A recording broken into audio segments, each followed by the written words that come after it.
अबे बेटी ब्याहना जोगा है। आम के छतिया में दल की पड़िए गेला। अबे बेटी ब्याहना जोगा है। अंगना बाहर आई त चेरिया नौरिनिया। राजा जी के दियौना बोलाई है। अंगना बाहर आई त चेरिया नौरिनिया। राजा जी के दियौना बोलाई है। सभावा बैठली रौरा राजा है। जाना करी की रानी के परले हंकार है। सोने के खरौआ राजा हाथ संभला लाना। झट से आंगना भेलन ठारा है। सोने के खरौआ राजा हाथ संभलन। आई के आंगना भेलन ठारा है। कवन अवसर रौरा परल है रानी।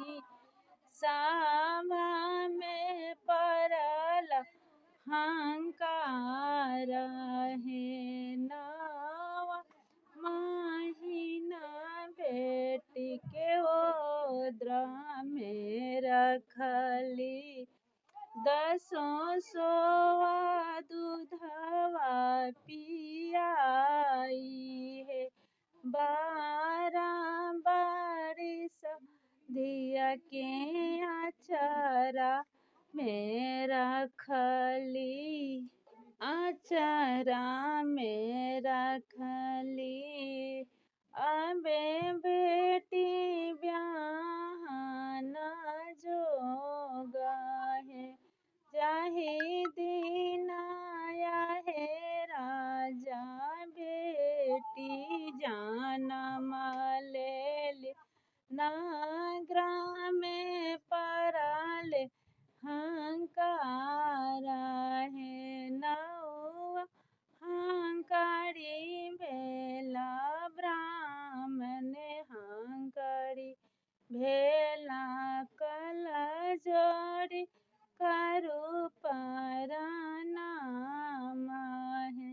देश पैसी ब्राह्मण बर एक खो जाहु मोर घर कन्या कुमार है।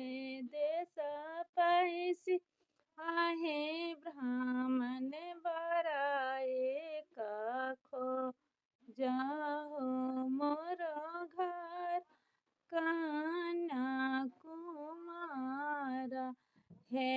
पूर्व खोजली राजा पश्चिम खोजली। खोजी आइली मंगहा मुंगेरा है। धिया के जुगुत रानी बरो नाही मिलले। अवधिया रहलिन कुमार है। जाहु जाहु आहे पपजी जवधाना गरिया। राजा दशरथ जी के द्वार है। राजा दशरथ जी के 4 गो